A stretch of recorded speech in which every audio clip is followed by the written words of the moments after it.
Doctor mark एक प्रसिद्ध cancer विशेषज्ञ थे। एक बार वे किसी दूसरे शहर में एक महत्वपूर्ण सेमिनार अटेंड करने के लिए जा रहे थे, जहां उन्हें मेडिकल रिसर्च के फील्ड में एक पुरस्कार भी मिलने वाला था। वे सेमिनार में भाग लेने के लिए बहुत एक्साइटेड थे और हर हाल में वहां समय पर पहुंचना चाहते थे।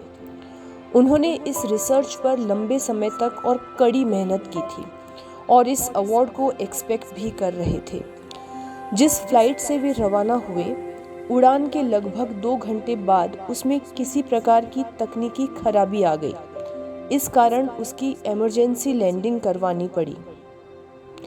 अब डॉक्टर साहब बहुत परेशान हो गए। उन्हें लगा कि वे कहीं सेमिनार के लिए लेट न हो जाएं। इसलिए रिसेप्शन पर गए। वहां उन्हें पता चला कि अगली उड़ान 10 घंटे बाद थी, लेकिन रिसेप्शनिस्ट ने उन्हें सुझाव दिया कि वे एक कार किराए पर लेकर भी समय पर पहुंच सकते हैं। उन्हें यह सुझाव पसंद आया, क्योंकि 4 घंटे की ड्राइविंग करके वे निश्चित समय पर पहुंच सकते थे। तो उन्होंने कार किराए पर ली और रवाना हो गए। लगभग 1 घंटे का ही रास्ता तय किया होगा कि मौसम अचानक से बदल गया। तूफान और मूसलाधार बरसात ने गाड़ी चलाना बिल्कुल मुश्किल कर दिया।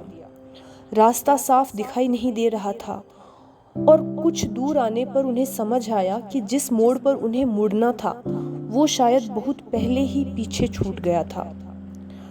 उन्होंने सोचा कि इस सुनसान रास्ते पर गाड़ी चलाने की बजाय जैसे तैसे करके उन्हें किसी आसपास के गांव तक पहुंचना होगा।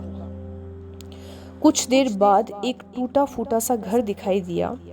वे बहुत थके हारे थे और भूख प्यास से बेहाल थे। उन्होंने उस घर तक जाकर दरवाज़ा खटखटाया। एक महिला ने दरवाज़ा खोला। उन्होंने पूछा कि क्या मैं एक फ़ोन कर सकता हूँ।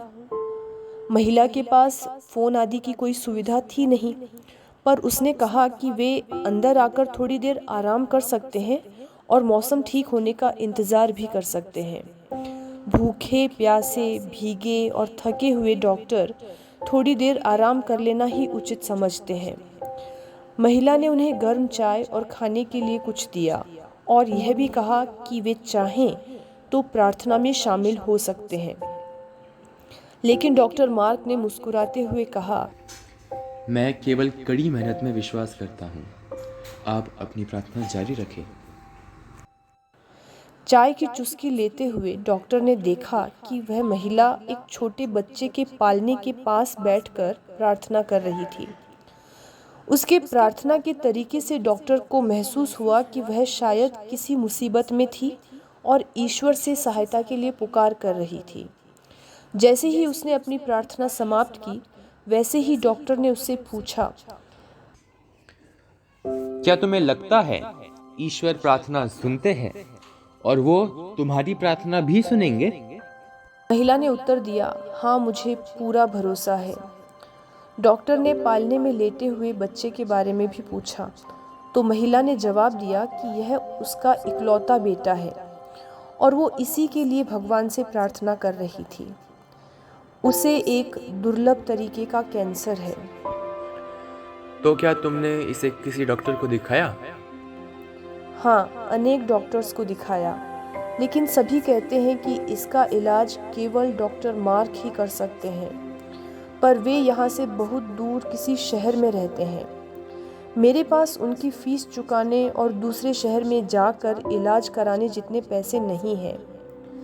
मुझे पता है कि ईश्वर ने अब तक मेरी पुकार नहीं सुनी है, लेकिन वो एक न एक दिन ज़रूर सुनेगा।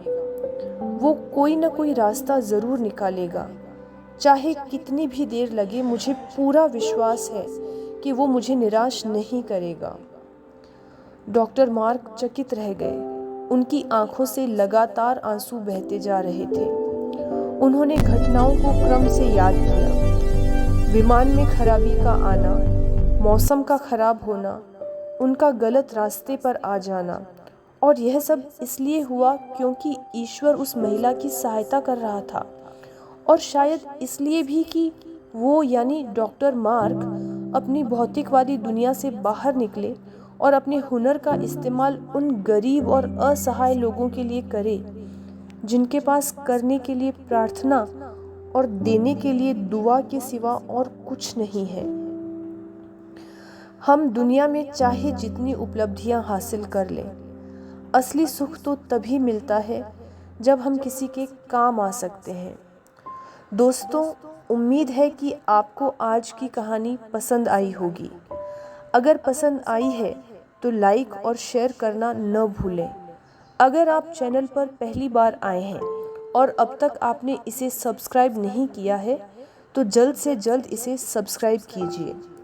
मिलते हैं अगले वीडियो में एक और कहानी के साथ। तब तक स्वस्थ रहिए, मस्त रहिए। भोलेनाथ आप सभी पर अपनी कृपा बनाए रखें। धन्यवाद।